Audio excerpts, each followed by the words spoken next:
Assalamualaikum warahmatullahi wabarakatuh.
Alhamdulillahi rabbil alamin.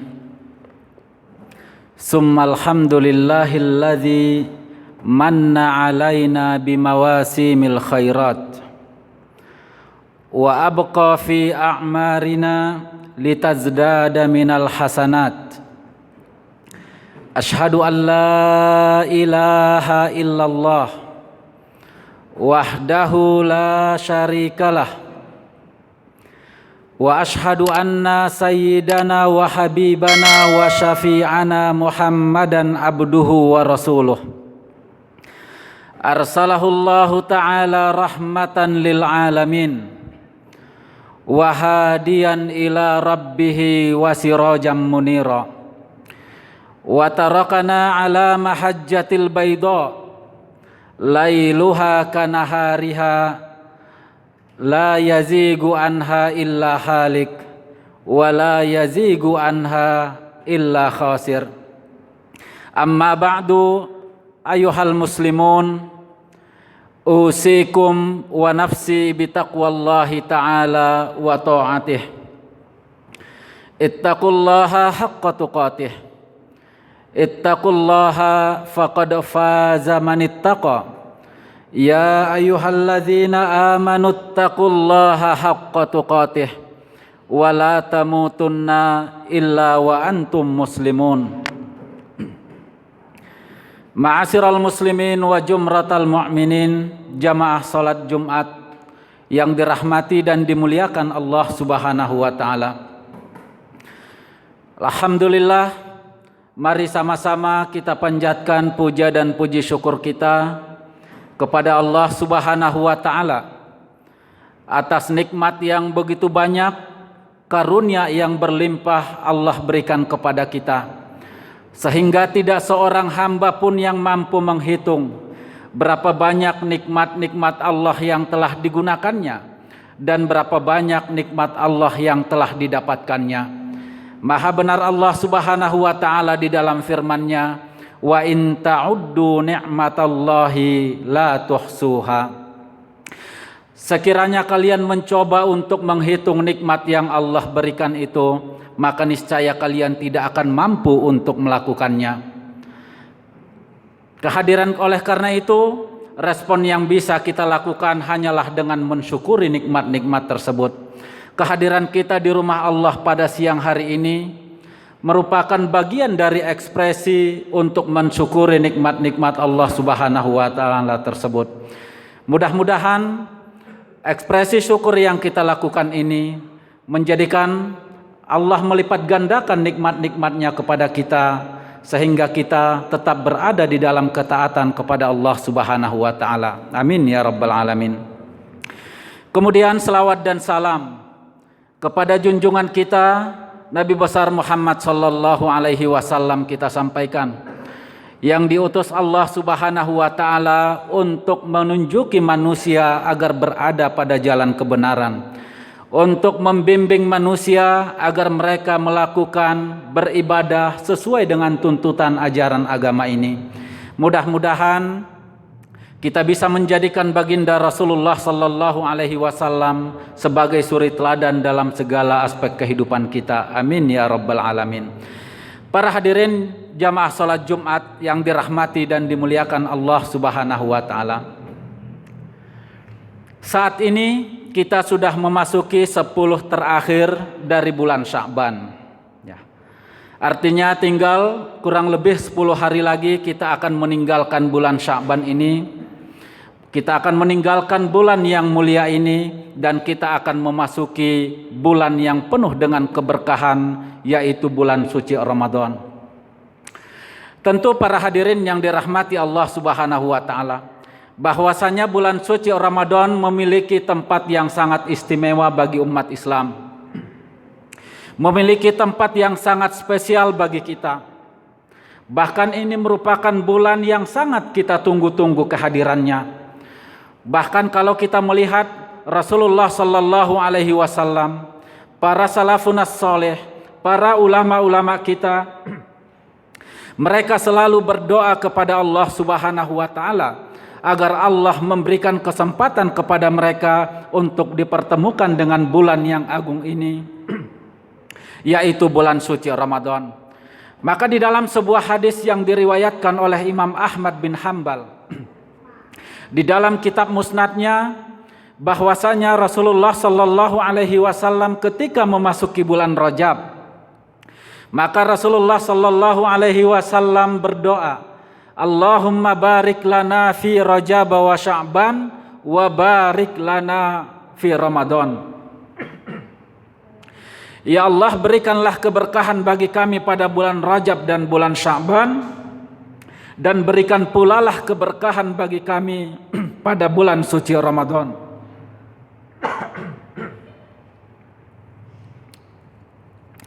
Kemudian di dalam riwayat lain Rasulullah sallallahu alaihi wasallam mengatakan, Allahumma barik lana fi Rajab wa Sya'ban wa ballighna Ramadan. Ya Allah, berikanlah keberkahan bagi kami pada bulan Rajab dan bulan Sya'ban, dan pertemukanlah kami dengan bulan suci Ramadan.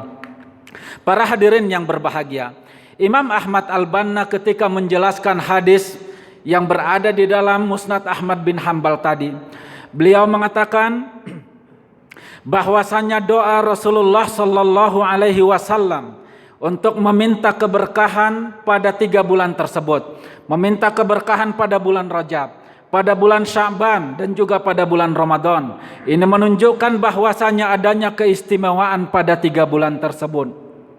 Dan secara khusus Rasulullah sallallahu alaihi wasallam meminta keberkahan pada bulan Ramadan. Karena di dalam hadis tersebut Rasulullah tidak mengatakan, ya Allah berikanlah keberkahan bagi kami pada bulan Rajab, Sya'ban dan Ramadan. Akan tetapi secara khusus Rasulullah sallallahu alaihi wasallam mengatakan, ya Allah berikanlah keberkahan bagi kami pada bulan Rajab, Sya'ban, dan berikanlah kepada kami keberkahan pada bulan Ramadan. Rasulullah mengulangi meminta keberkahan permohonan tersebut dengan mengulangi agar Allah memberikan keberkahan kepada mereka pada bulan suci Ramadan. Ini menandakan, kata Imam Ahmad Al-Banna, bahwasanya adanya keistimewaan yang lebih pada bulan suci Ramadan dibanding 2 bulan sebelumnya. Para hadirin yang dirahmati dan dimuliakan Allah Subhanahu wa taala. Begitu juga kalau kita menelusuri para salafun as-salih, para ulama-ulama kita, maka mereka selalu berdoa memohon kepada Allah Subhanahu wa taala agar memberikan kesehatan kepada mereka, agar memanjangkan usia mereka, agar Allah mempertemukan mereka dengan bulan yang agung tersebut. Imam Ma'la bin Al-Fadl mengatakan ataupun meriwayatkan dari para salafun saleh bahwasanya para salafus saleh kita itu kanu yad'una Allah sittata ashhurin ayyuballighahum Ramadan, bahwasanya para salafus saleh itu selalu berdoa kepada Allah Subhanahu wa taala pada 6 bulan sebelum memasuki bulan Ramadan agar Allah mempertemukan mereka dengan bulan Ramadan. Wa summa yad'unahu sittata ashhurin ayyataqabbal minhum, kemudian 6 bulan pasca Ramadan mereka berdoa agar amalan-amalan yang mereka lakukan, baik itu pada bulan suci Ramadan berikutnya juga pasca Ramadan, agar Allah tetap mengabulkan dan menerima amalan tersebut.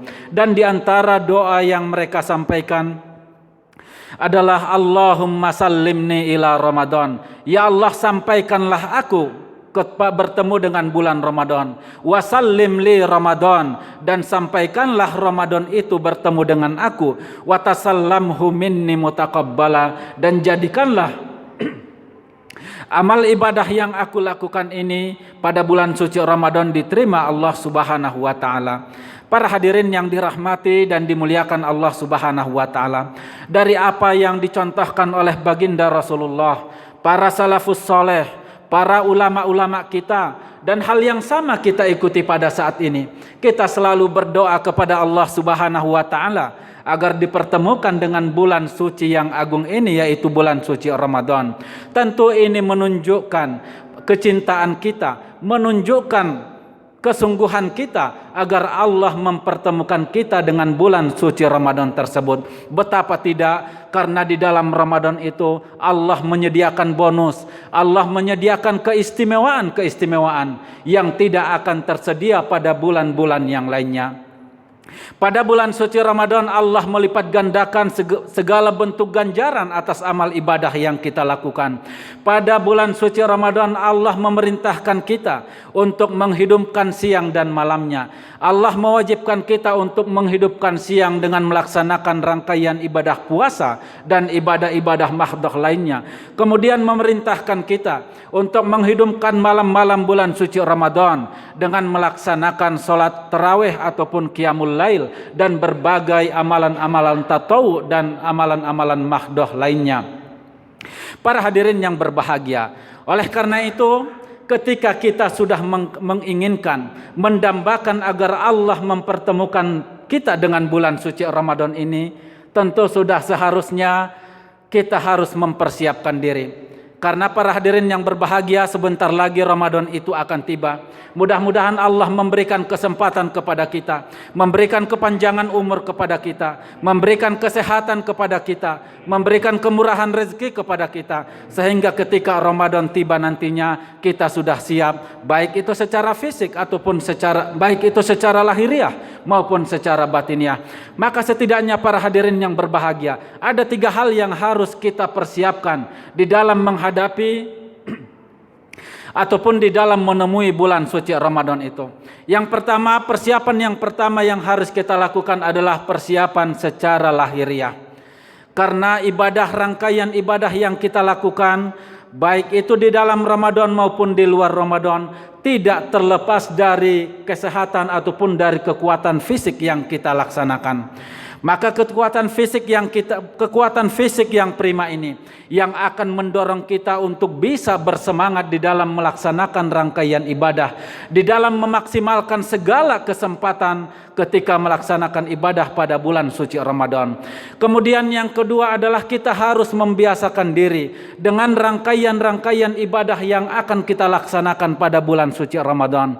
Dan hal inilah yang dicontohkan oleh baginda Rasulullah sallallahu alaihi wasallam, bahwasanya kalau kita melihat di dalam hadis-hadis, bahwasanya Rasulullah sallallahu alaihi wasallam paling banyak melaksanakan ibadah puasa pada bulan Sya'ban, melaksanakan ibadah puasa sunnah itu berada pada bulan Sya'ban. Maka tidak ada bulan Selain dari bulan Ramadan, Rasulullah Shallallahu Alaihi Wasallam melaksanakan rangkaian ibadah sunnah lebih banyak daripada bulan Sya'ban.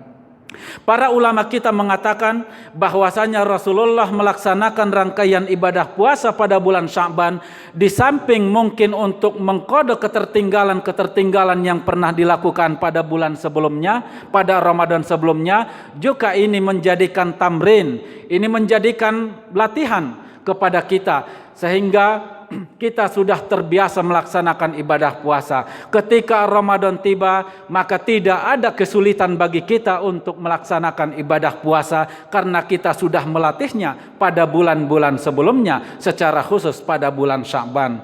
Begitu juga halnya para salafun saleh, bagaimana mereka bertadarus, menghatamkan Al-Quran, membaca Al-Quran, memperbanyak membaca Al-Quran pada bulan Sya'ban. Ini tidak lain dan tidak bukan adalah sebagai sarana untuk melatih diri sehingga ketika Ramadan tiba maka mereka sudah terbiasa membaca Al-Quran. Mereka tidak kaget lagi untuk melakukan tadarus. Mereka tidak kaget lagi untuk melakukan qiyamul lail dan rangkaian ibadah yang lainnya. Maka inilah poin yang pertama yang harus kita persiapkan.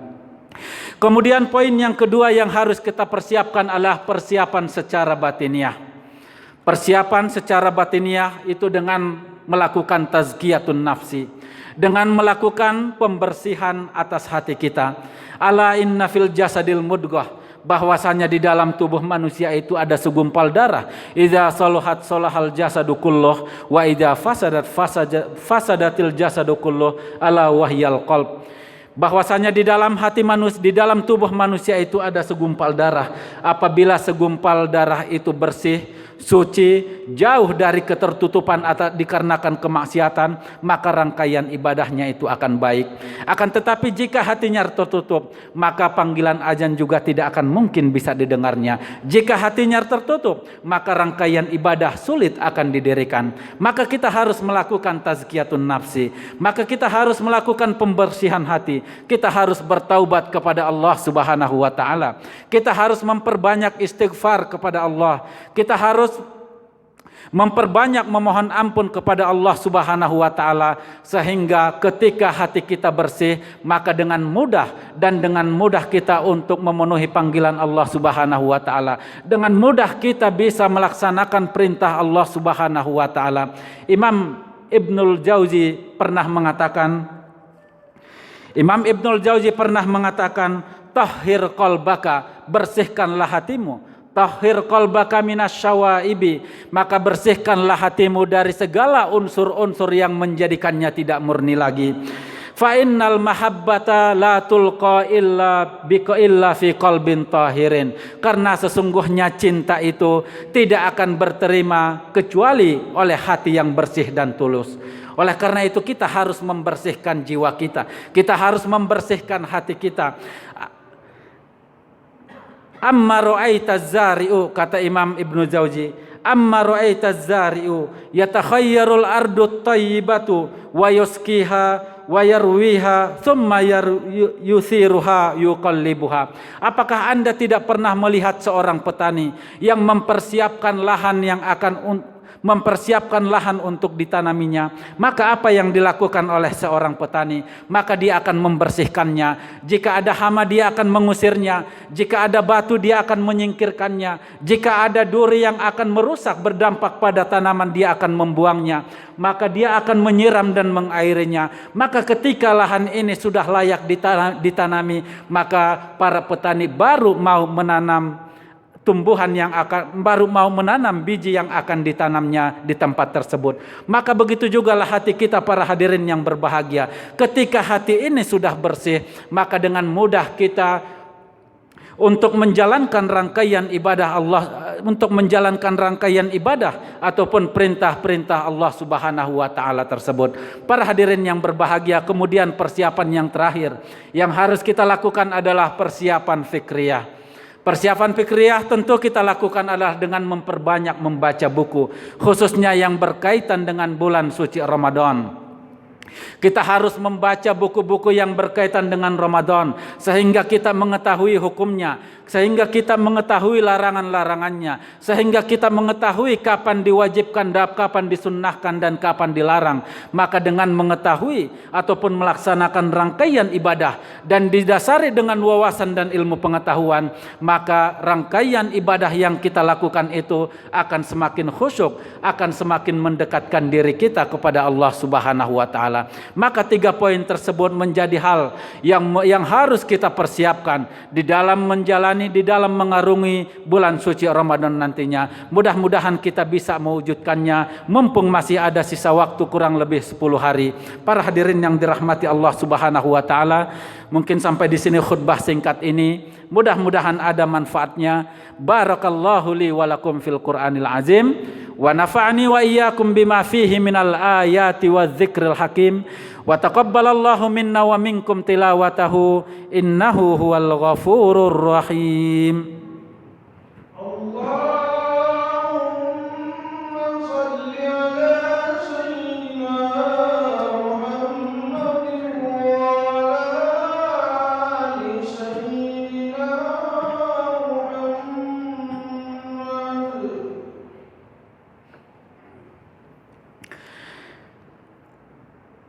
Alhamdulillahi rabbil alamin alladzi arsala rasulahu bil huda wa dinil haq liyuzhirahu 'alad dini kullih wa kafa billahi syahida.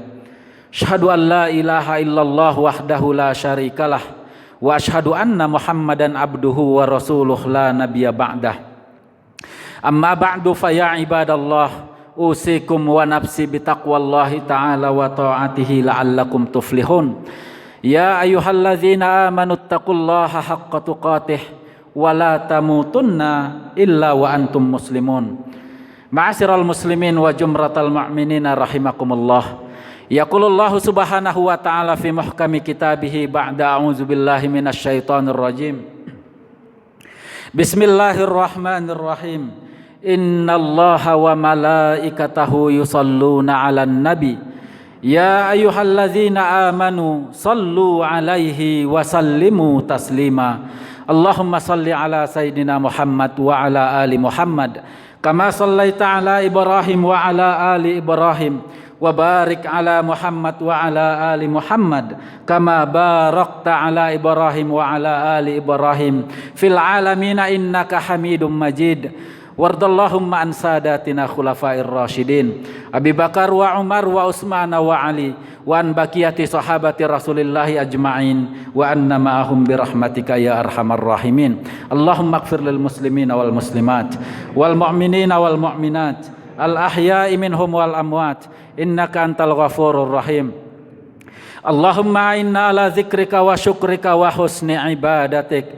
Allahumma barik lana fi Rajab wa Sya'ban wa barik lana fi Ramadan. Rabbana zalamna anfusana wa illam taghfir lana wa tarhamna lanakunanna minal khasirin. Rabbana atina fid dunya hasanah wa fil akhirati hasanah wa qina adzabannar. Fadlika subhanaka rabbika rabbil izzati amma yasifun wa salamun alal mursalin walhamdulillahi rabbil alamin. Ibadallah, innallaha ya'murukum bil adli wa ihsan wa ita'i dzil qurba wa yanha 'anil fahsya'i wal munkari wal baghi ya'izukum la'allakum tadhakkarun. Fadhkurullahal azim yazkurukum was'aluhu min fadlihi yu'tikum wa la dzikrullahi akbar. Aqimus shalah.